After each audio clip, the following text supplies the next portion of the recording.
Varanasi news में आप सभी का स्वागत है। जैतपुरा थाना क्षेत्र के कमलगढ़ा से गायब युवती जो बदायूं से मिली, इस सिलसिले में PNN 24 के तारिक आजमी साहब का बेबाक इंटरव्यू आइए आपको दिखाते हैं। को बरामद किया है और सबसे शर्मनाक बात यह है, बच्ची को बेच दिया गया था, ऐसी बात निकल के सामने आ रही है।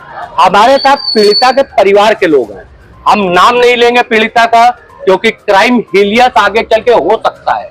एक लंबे वक्त तक लड़की अपने परिवार से अलग रही, एक हिलियस क्राइम हो सकता है। नियमों का पालन करते हुए हम पीड़िता का नाम नहीं लेंगे, ना ही परिजनों को बताएंगे। आप ये बताइए, पूरी घटना हुई कि आप किस मोहल्ले के रहने वाले हैं? मोहल्ला कमलगढ़ा। क्या पूरी घटना हुई आपके साथ? हमारी घटना हमारे साथ ये हुई कि हमारी लड़की 18 जुलाई 2025 को लापता हुई। 18 जुलाई 2025 को, ठीक। 19 जुलाई को मैंने थाना जैतपुरा के क्षेत्र से मैंने रिपोर्ट दर्ज कराई। उसके बाद कुछ दिन के बाद परेशान होने के बाद पता नहीं चला, दिवाली के अभियान में फोन आया, लड़की ने फोन किया और वही नंबर मैंने जैतपुरा थाने में दिया और उसके बाद शिवशंकर दरोगा साहब ने उस पर एक्शन लिया और पता ये चला कि लड़की बदायूं में है। तो हफ्ता 10 दिन के बाद हम लोग पुलिस को लेकर के बदायूं गए, वहाँ पे लड़की बरामद हुई। लड़की को लेकर को आए, आज सुबह 5 बजे लेकर के आए। अभी लड़की का क्या बताना है कि उसके साथ क्या हुआ इस दरमियान? वो किसके साथ गई थी? लड़की गैर मुस्लिम के साथ गई थी। क्या नाम है उसका? उसका नाम वो संजय सिंह है। विजय सिंह। हाँ, अच्छा। तो विजय सिंह के ही पास लड़की थी? विजय सिंह के पास ही लड़की थी। वो विजय सिंह ने बताया, मैंने इससे शादी किया है, 1.5 लाख रुपया दिया है अगले को। 1.5 लाख रुपया दूसरे को दिया? 1.5 लाख वो विजय सिंह बता रहा था, मैंने इसको 1.5 लाख का खरीदा है। विजय सिंह बता रहा था, मैंने इसको 1.5 लाख की खरीदा है। तो पुलिस वालों को जब विजय सिंह मिला तो क्या विजय सिंह को पुलिस वाले गिरफ्तार करके नहीं लाए? विजय सिंह को पुलिस वाले गिरफ्तार करके थाना जैतपुरा में लेकर के आए। तो अभी विजय सिंह पुलिस की कस्टडी में है? अभी विजय सिंह पुलिस की कस्टडी में हाँ है। अच्छा, एक सवाल हम थोड़ा सा देखिए, आप हम समझ रहे हैं कि आपके साथ जो घटना हुई है, आप थोड़ा घबरा रहे हैं। वकील साहब, थोड़ा सा इस पूरे मामले में आपकी रोशनी में चाहता हूँ कि पूरा का पूरा मसला क्या है, ये पूरा मामला हुआ क्या? पूरा मामला तफसील से बताइए, हम आपसे फिर से इल्तिजा करेंगे। पीड़िता का नाम मत लीजिएगा। पूरा मामला ये हुआ कि लड़की घर से गई थी, ठीक है। काफी खोजबीन करने के बाद रिश्तेदारों के यहाँ पता नहीं लग पाया। 19 जुलाई को जो है पीड़िता के फादर ने जो है एक गुमशुदगी जैतपुरा थाने में दर्ज कराई। 19 जुलाई को अब 20 तारीख को जो है इनको FIR की कॉपी मिल गई कि आपकी बच्ची की गुमशुदगी दर्ज हो गई है, ठीक है। तकरीबन 3 महीना तक लगातार ये परेशान रहे कमिश्नर के यहाँ, ठीक है, CP के यहाँ, ACP के यहाँ, DCP के यहाँ, हर जगह एप्लीकेशन देते रहे, दौड़ते रहे, चप्पल घिस गई इनकी, लेकिन कोई कार्रवाई नहीं हुई। 25 तारीख को इन लड़की फोन की कि आप अपने जो है घर पर कि पापा हम जो है बहुत मुसीबत में है और हमको जो है बचा लीजिए। हमको 1.5 लाख रुपए में एक महिला जो है, जो कि रहने वाली है मऊ की, उसने बदायूं में बेचा है और हमको जबरन जो है हमसे 45 साल के व्यक्ति से शादी करा दी गई है, ठीक है, अच्छा, अपहरण करके। तो इस मामले में हमने दरोगा जी को कहा और हमने कहा कि ये पूरा मामला जो प्रकरण है, दरोगा जी आप देख रहे हैं और इसमें आप कोई कार्रवाई नहीं कर रहे हैं। मेरी काफी हार्ट अटैक हुई। हार्ट अटैक होने के बाद फिर उन्होंने कहा कि वकील साहब हमारे पास मैसेज आया है, मेरे पास फोटो है, वीडियो है कि लड़की अपनी मर्जी से शादी की है, जबकि ऐसा कुछ नहीं था। हमने कहा कि आप उसका जो है प्रूफ दिखाइए, तो उन्होंने हमको वीडियो दिखाया। वीडियो के बाद दूसरी चीज उन्होंने एक चीज दिखाया, सादे कागज पर की लड़की का बयान है। हमने कहा कि माननीय हाई कोर्ट, सुप्रीम कोर्ट या किसी भी गजेटेड अधिकारी किसी भी सादे पेपर को नहीं मानते हैं, आप किस तरीके से मान लीजिए। ये पूरा मामला अपहरण और धर्मांतरण का लग रहा है, इसमें आप सब लोग मिलकर लिपापोती कर रहे हैं, कोई कार्रवाई नहीं कर रहे हैं। बार बार मेरे बीच में हमारे सामने अभी जो है एक पत्र आया था, हाँ, जिस पत्र में ये चीज जाहिर हो रही थी कि जब इनके पास पीड़िता का फोन आया, इन्होंने पुलिस को इन्फॉर्म किया, पुलिस ने एक्शन नहीं लिया, तो इन्होंने एडिशनल CP को पत्र लिख करके टीम गठित करने को कहा था। जी, एप्लीकेशन इनका दिमाग काम नहीं कर रहा था। ठीक है। हमने बार बार कहा कि देखिए मेरी तबीयत सही नहीं है, बीपी मेरी अप डाउन हो रही है, मेरा दिमाग बिल्कुल काम नहीं कर रहा है। वकील साहब आपको जो समझ में आए इस मामले में करिए, जितनी पैरवी हो सके हमारी मदद करिए, ठीक है।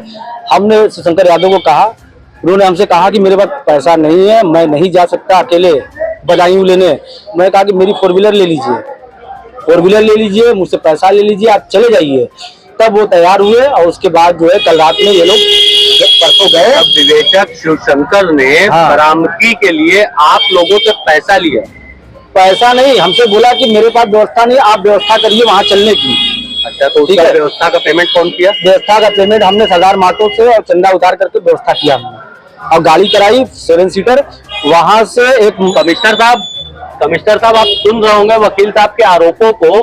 आपके अधीनस्थों के पास अगर किसी गैर जनपद में जा करके इस तरीके की घटना के खुलासा के लिए कार्रवाई करना है तो उनके पास सुविधा नहीं रहती है।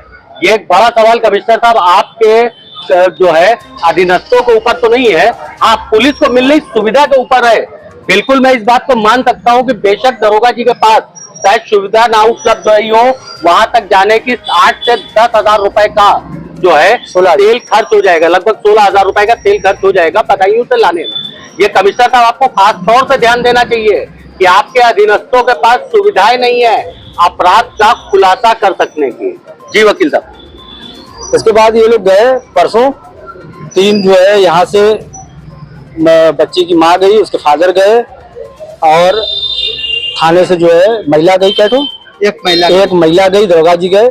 ये लोग गए वहाँ थाने पर बदायूं से, उसको बरामद किए। जो महिला बेची थी 1.5 लाख रुपए में, वो भी साथ में आई है, वो भी बरामद हुई है। एक महिला और है, उसका जो है इन लोगों ने अभी तक जिक्र नहीं किया है।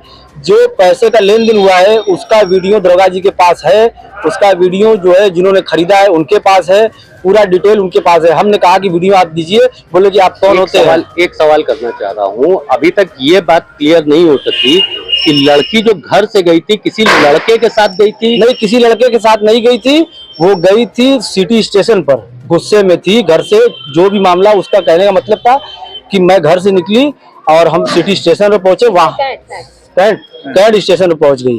वहां से उस लड़की को जो है एक औरत मिली, वो ले आकर के चली गई उसको मऊ, उसको 1.5 महीना रखी, खिलाई पिलाई अपहरण करके। उसके बाद वो महिला जो है बदायूं में ले आकर के उसको 1.5 लाख रुपए में बेच दी।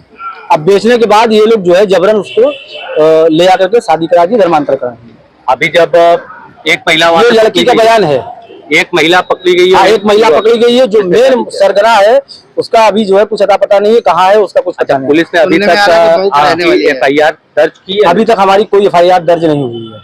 शाम 4 बजे हम लोग 5 बजे तक लेके आ गए, दिन भर थाने पर है, अभी तक कोई FIR दर्ज नहीं हुई है। बार बार लड़की के ऊपर दबाव बनाया जा रहा है कि उसका बयान बदला जा रहा है कि आप शादी कर लियो, आप उस हस्बैंड के साथ जाओ। ये कौन बना रहा है? ये दबाव बना रहे हैं पुलिस के जो अधिकारी हैं वो बना रहे हैं। कौन अधिकारी? कोई नाम आपके सामने है? अधिकारी हैं, हम नाम नहीं लेना चाहते। खैर साहब, दोस्तों आप एक चीज समझिएगा, लड़की मुस्लिम कम्युनिटी से बिलोंग करती है, जिसके ऊपर आरोप है वो सिंह साहब है, ठाकुर साहब है। आप थोड़ा सा खाली गौर करिए कि पूरे सीन को आप पलट दीजिए, थोड़ा सा उल्टा कर दीजिए कि लड़की मान लीजिए जो है वो मुस्लिम ना होकर के नॉन मुस्लिम होती और लड़का मुस्लिम होता, तो इस वक्त जैतपुरा थाने पे कथित हिंदूवादी संगठन, कथित हिंदूवादी कहूंगा क्योंकि हिंदुत्व जो है वो प्रेम सिखाता है, ऐसे संगठन के लोग यहाँ किस तरीके का हंगामा कर रहे होते, किस तरीके का माहौल शहर का हो चुका होता, इसको आप सिर्फ सोचिएगा। यहाँ फर्क है कि एक अब्दुल की बेटी चली गई और अब्दुल की बेटी को कोई सिंह साहब ने अपने यहाँ खरीद करके रखा। क्या घटना घटित हुई होगी और किस तरीके का अपराध पंजीकृत हुआ होगा, आरोप आपके सामने है, आप खुद जान सकते हैं। बच्ची ने आपसे बात किया? जी किया। क्या बताया उसने? लड़की ने बोली खाला हमको बचा लो, यहाँ मैं बहुत मुसीबत में हूँ, हमको मारने की धमकी दिया जा रहा है। बोले कि अगर शादी नहीं करोगी तो मैं पूरे परिवार को जान से मार दूंगा। ये लड़के के घर वाले ने लड़की को धमकी दिया। हमने आज तुरंत सूचना दी जयपुरा थाने पर, तो यहाँ के दरोगा हमको बदतमीजी से गाली देकर हमको बाहर निकाला गया। कौन दरोगा? ये दरोगा का नाम नहीं बताएंगे, उन्हीं दरोगा के हाथ में ये लड़की का केस था। हमारे से 2 मरतबा इसमें बदतमीजी हुई है। हमने बोले कि तुम भगवान हो, तो बोले कि हम भगवान नहीं, एक इंसानियत है, हमने आप मदद मांगी, यहाँ पे आए हैं। आप किस तरह बात करते हैं? अभी की बात है, हम लड़की से मिलने जा रहे थे तो जाफर मेहंदी ने हमको झट्टार कर भगाया यहाँ पर। जफर मेहंदी ऐसा ही है। जाफर मेहंदी, हाँ। उसके बाद लड़की का FIR गुमशुदा का शुरू से लेके आखिर तक इसने काम हम ही ने करवाया है। लड़की की माँ को, लड़की को बाप को कुछ समझ में नहीं आ रहा था, तो हमने सब कराया, सब कुछ हम ही ने कराया। उसके बाद जब वो लड़की की जब वहाँ जाने की बात गई तो दरोगा बोल रहे हैं कि यहाँ से कोई नहीं जाएगा, सिर्फ पे लड़की के माँ बाप जाएंगे। हमने बोले कि ऐसे कोई नहीं जाएगा, वो अजनबी शहर है, हम लोग वहाँ कभी गए नहीं है, हमको मदद चाहिए, हमको यहाँ पे मतलब पुलिस कमेटी लेकर हमको जाए। तो ये लोग बोले कि नहीं, तो हमने कोतवाली तक गए, हमने SP सर तक गए, हमसे मुलाकात नहीं हुई, हमने वहाँ पे कागज लगा दिया। उसके बाद यहाँ पे फिर हम आए तो इन्होंने बोले कि क्या हुआ क्या है, फिर इनसे बात हुई तो ये लोग तैयार भरे, तो फिर गाड़ी से लेकर गए। ये बोले कि हमारे पास पैसा नहीं, हम नहीं जा सकते। मैंने खुद अपने पल्ले से पैसा लगाकर इन्होंने को भेजा है, मैंने खुद पैसा दिए हैं, और जो जो मदद की है वो लोग भी मदद किए हैं। हमने बोले कि लड़की आ जाए यहाँ पे, बस हमारे लिए यही सबसे अच्छा है। मोहित अग्रवाल जी, जैतपुरा पुलिस की पूरी कार्यशैली पे छोटा मोटा नहीं बड़ा सा क्वेश्चन मार्क लगा हुआ है। ये तो आपके लिए जांच का विषय है कि आखिर इसकी जांच कहां तक जाती है, या फिर अब्दुल को पंचर बनाता देख करके लोग संतुष्ट होते हैं और इसी तरीके से खामोश रहते हैं। कहा जाता है ना साहब कि हम आ भी बढ़ते हैं तो हो जाते हैं बदनाम। वो जुल्म कर रहे हैं और चर्चा भी नहीं है। आदाब, मैं तारिक आजमी। कल फिर मिलते हैं कुछ नए खबरों के साथ, तब तक के लिए जय हिंद।